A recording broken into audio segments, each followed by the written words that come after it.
Today on Push Yourself News, 1 in 10 cancer papers ever published might not be what they claim to be. And the thing that caught them was a surprise, an AI. We're going to talk about a story that sits right at the intersection of science, fraud, and artificial intelligence. AI, the big topic of the past couple of years, and it's only going to get bigger. First, let's go through the story once, straight through. This part is for listening and comprehension practice, so just focus on following the meaning. Don't worry if you miss a word here and there. The important thing is just listening practice. Then we're going to do the segmented piece-by-piece explanation at the end, and you can come back and listen again. Let's get started. A new AI tool has flagged more than 250,000 cancer research papers as possibly fake. The tool was built by a team led by biostatistician Adrian Barnett at Queensland University of Technology. His team wanted to catch so-called paper mills. They're companies that sell fake or low quality scientific studies to researchers under pressure to publish. They trained a language model called BERT, B-E-R-T, on more than 2,000 papers that had already been retracted for suspected fabrication. Then they ran the model across 2.6 million cancer studies published between 1999 and 2024. The model flagged more than 261,000 papers, close to 10% of everything it screened, for writing patterns that closely matched known fraudulent work. When tested against verified examples, it was accurate about 91% of the time. The most notable finding wasn't the total number, it was the trend over time. In the early 2000s, only about 1% of papers came back flagged. By 2022, that number had climbed past 16%. Of the top 20 journals the teams examined, 19 had flagged papers. Only one came back clean. There's also a regional pattern. More than 170,000 of the flagged papers came from institutions affiliated with China. That's roughly 36% of the country's entire cancer research output during that period. The researchers were careful to note that a flag doesn't prove fraud and that publication pressure and incentives vary by country and institution. Barnett compares the tool to an email spam filter. It doesn't decide that a paper is fraudulent. It flags paper that deserve a second look from a human expert. 3 journals are already testing it as part of their editorial process. There's one more detail worth knowing. The model's 91% accuracy was measured against older styles of fraud, ones that followed fairly predictable templates. Generative AI can now produce a fake, convincing paper on demand in styles that don't match those old templates at all. So the tool built to catch this kind of fraud was trained on patterns that may already have dissolved or are in the process of dissolving. How did you do? If you're ready, we can move on to the explained version where I'll go sentence by sentence and break down the grammar or some expressions, slang, or sentence structures, patterns, these kinds of things in detail. So you can go back and listen again, and then come back here, practice this one, and then go back and listen again, and I promise you'll understand even more. Let's go through this piece by piece and explain everything in detail. Here we go. A new AI tool has flagged more than 250,000 cancer research papers as possibly fake. So there's a new AI program that marked or found 250,000 cancer papers as maybe not real. The tool was built by a team led by biostatistician Adrian Barnett at Queensland University of Technology. First, biostatistician, we have to take the word apart. Statistician does statistics, and a biostatistician does biology statistics. This person, Adrian Barnett, works at a university in Australia. He led a team that built the AI tool. His team wanted to catch so-called paper mill companies that sell fake or low-quality scientific studies to researchers under pressure to publish. I use the word so-called here as a phrase to use someone else's term, in this case, Adrian Bennett's term of paper mill, but I'm not fully endorsing, I'm not claiming these institutions are paper mills. Does that make sense? I'm using someone else's words, but I'm not saying that it's true. Simply, they wanted to catch companies that sell fake research papers. These are the so-called paper mills. They trained a language model called BERT, B-E-R-T, on more than 2,000 papers that had already been retracted for suspected fabrication. The past perfect had already been retracted, puts that action before the training. So before they trained BERT, these had already been retracted previously, before that time. That's the use of the past perfect here.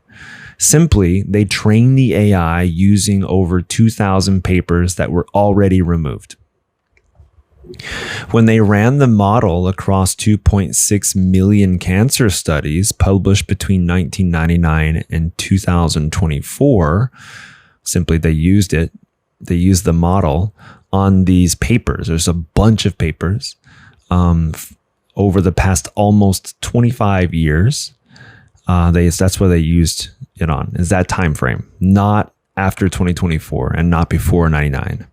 The model flagged more than 261,000 papers, close to 10% of everything it screened, for writing patterns that closely match known fraudulent works. So the phrase close to 10% of everything it screened restates the number in simpler terms.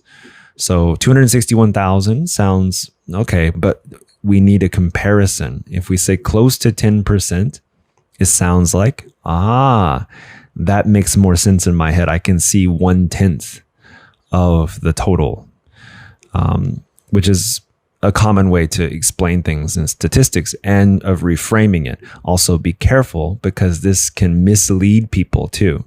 If you can use these kind of numbers and statistics to get some misleading information. Simply, the AI marked over 261,000 papers, about 10% of the total, about 10%, as similar to known fake papers. When tested against verified examples, it was accurate about 91% of the time. So, 91% of the time, it was pretty accurate. The most notable finding wasn't the total number. It was the trend over time. So splitting one idea into two short sentences here creates a kind of emphasis. So it was the trend over time also is like, we know the word trend and how it means something that is popular nowadays. Trendy, right? But trend means something that you can follow that tends to go in a certain way. So these days, AI is trending up, or the electric vehicles are trending down a little, or some stock market trends are changing, especially in Korea. It's very volatile, very almost random, chaotic. So simply the real story wasn't the number. So splitting it into two short sentences really makes it punchy whenever you're speaking or whenever you're writing something. It was how that number changed over time. Of course, you can make this into a longer sentence, but to make a point, making it short and very strong increases the emphasis. Right. In the early 2000s, only about 1% of papers came back flagged. By 2022, that number had climbed past 16%. These two sentences share that same structure.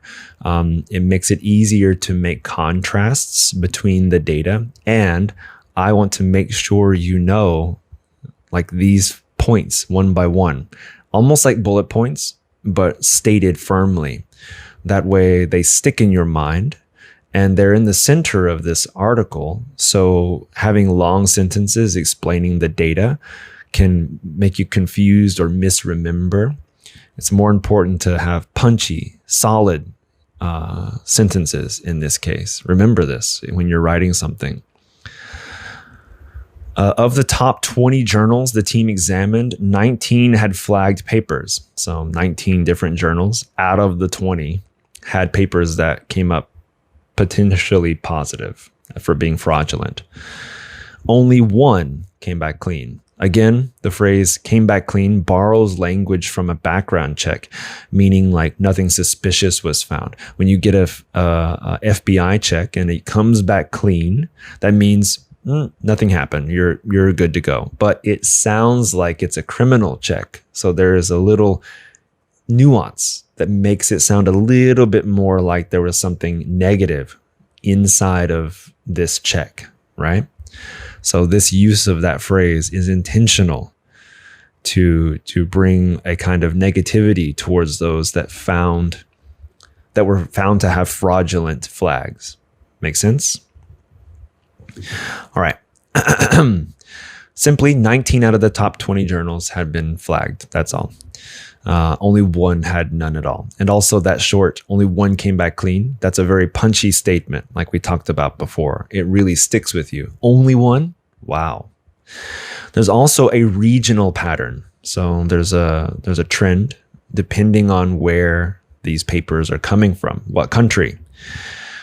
More than 170,000 of the flagged papers came from institutions affiliated with China. So a huge percentage of the papers came from places associated with or affiliated with, not necessarily in China, but they can be scattered, but affiliated or connected in a financial way or in some like sister institutional way, like this. That's roughly 36% of the country's entire cancer research output during that period. What period? From 1999 to 2024. So 36% of all the papers they put out is this 170,000. And that number is the number that were flagged as potentially, allegedly fraudulent, supposedly, so-called. These are all similar synonyms, okay?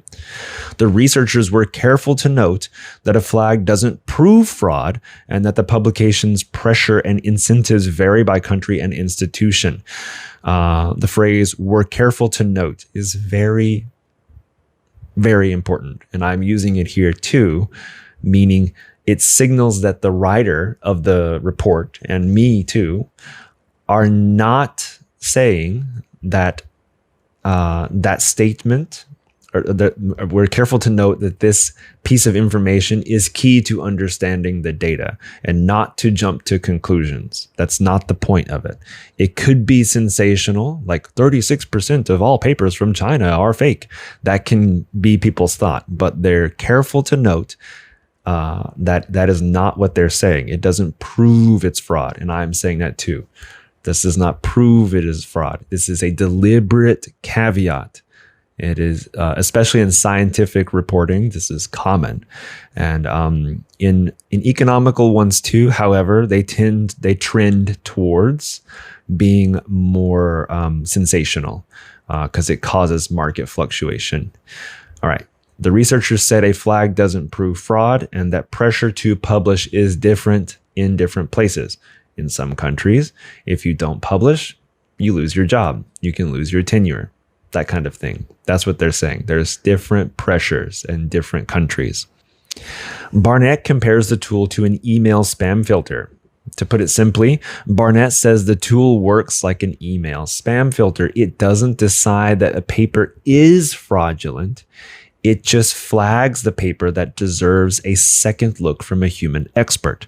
So when you get spam, sometimes important documents or whatever will be flagged as spam, and they'll be put into an email filter called the spam filter, right? And in this case, he's saying this program is similar. It's just detecting signs that it could be fraudulent. There are three short plain sentences in a row, by the way, that give the explanation in a clear instructional rhythm. I want to make sure you understand that this is the opinion of the author. This is the end result that the author reached, not a firm statement and not a 100% truth. This is to also be a nuanced caveat against the sensationalism. It doesn't decide if a paper is fake. It just marks the paper that a person should check again. 3 journals are already testing it as part of their editorial process. The present continuous of using the are already testing shows an action that's still happening right now. So 3 journals that were listed are now using this as a way of checking their own work again. They're not finished doing it yet, but still going through it is a long process. And 3 journals are trying it out, 3 of them. There, of course, more should. And the tool should also be made better, of course.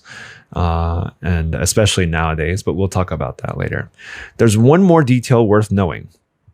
The model's 91% accuracy was measured against older styles of fraud, ones that followed fairly predictable templates. So the 91% that were detected, this is all from older types of fraud, not the new kinds, not the AI kinds. This is older ones that were predictable because they had a certain format or were written by the same paper mill, so-called paper mill companies. So there's a bit of like, this is old fraud only. And generative AI can now produce a fake convincing paper on demand in styles that don't match those old templates at all, as they're tested against, the generative AI can make these based on new research papers that are not fraudulent. So they can imitate real papers more correctly than these older methods, right? So even though they are fraudulent, this AI cannot detect them because they are trained on old fraudulent methods. Right. Also, the fixed phrase on demand means instantly, whenever requested. So having coffee on demand means you can say, hey, coffee, please, and they'll bring it within seconds. That's what this means. So AI can make make a paper on demand instantly. Right. So they can, so the tool built to catch this kind of fraud was trained on patterns that may already be dissolving. So dissolving here just means like when you put sugar or salt in water, it dissolves into the water, right? It goes away. So these old fraudulent methods may be disappearing. That's all it means. The use of dissolving here is just fanciful wording. So, how did you do? Good? After listening to this explanation, you can go back and listen through one more time and see if you understand it better. Of course, it's at a faster speed, so listening a few times will acclimate. It will get your ear used to hearing this kind of speed, and you can understand what it means better. All right? So next we're going to do our big question. An algorithm just put over 260,000 researchers' names on a suspect list. It's more than that, actually, more researchers, because it's just the papers.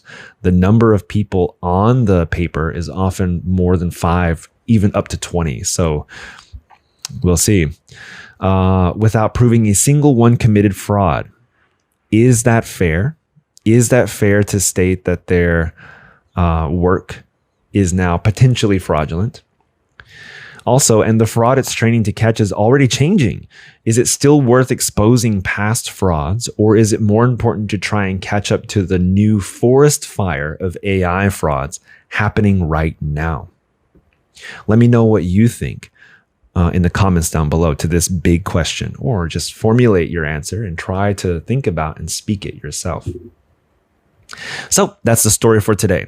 It's a strange kind of arms race, AI built to catch AI in a lot of ways, and it's probably not going away anytime soon. In fact, I figure this problem is going to continue being a problem for a while. If you like this kind of content, let me know with a like. And if you haven't already subscribed, why not do that now? Around 50%, a little bit more than 50% of you that watch this channel are not subscribed. So go ahead and subscribe. It costs nothing. Why not? It helps support me and keeps me coming back to make more and more content for you guys and others that find us in the future. Also, you can hype if you'd like down below. It's a free thing you can do 3 times a week or something, and it puts us up in the algorithm so more people like you can find us here. As always, I'm glad to hear from you in the comments as well. I read each and every one. If you have a topic you'd like to suggest for me to talk about in the future, please leave it there. I will read it and I will consider it deeply. All right. Thank you again for watching. Remember to keep improving every day. Stay informed, but above all, remember to stay curious. Bye for now.